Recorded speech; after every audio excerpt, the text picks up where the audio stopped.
what we've seen since 2010, the gas price has gone down about 60%. Yeah. And that's directly correlative to the increased use of renewables in the electricity market. I mean, they've gone from being 5% or 0% of the electric market in Oklahoma to 45%. So you've got a situation where the wind in Oklahoma is taking about $2 billion out of the state's pocket. And then they're having an adverse effect on the natural gas price, which is affecting the gross production tax, which goes to all the citizens in all 77 counties. There is no win in that deal for the citizens of the state. Oil and gas is sitting here. We're paying our share of taxes. We're creating jobs. We're here for the long run. We're not going to leave in 20 years whenever the turbines have depreciated out. I mean, we've been here for 100 years making oil and gas. We're here for the duration. We're here to give back to the state and be a good citizen of the state. And we pay more than our fair share of taxes.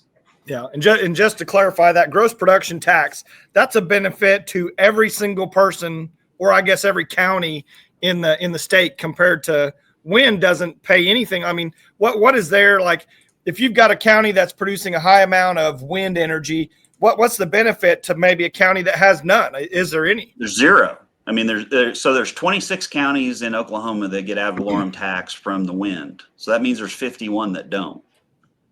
So that $2 billion price tag we're talking about, for those 51 counties, their return in the investment was a big negative.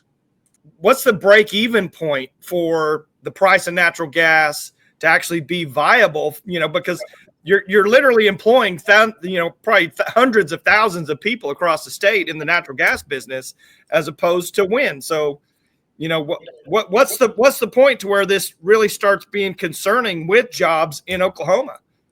Well, I think you're there.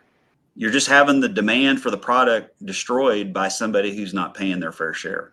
I mean, here's the thing. If you go to the information from the pricing, like daily pricing on Southwest Power Pool, you'll see at times that the power in Southwest Power Pool actually is going for negative prices.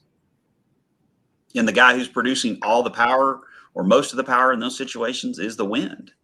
So, I mean, they're producing power at a negative price. And I don't know anybody that can run a business at negative. Well, the reason they can run at negative is they're getting a $30 a megawatt hour subsidy. Wow. So until the price gets to negative $30, they're not even to break even yet. They're flooding the market with electricity so they can get their subsidy. And it's just creating a negative situation. I mean, I've said it before. I mean, I look at it like you're dumping. I'd be like dumping steel or dumping soybeans or something like that. I mean, you're dumping electricity into the market that nobody needs.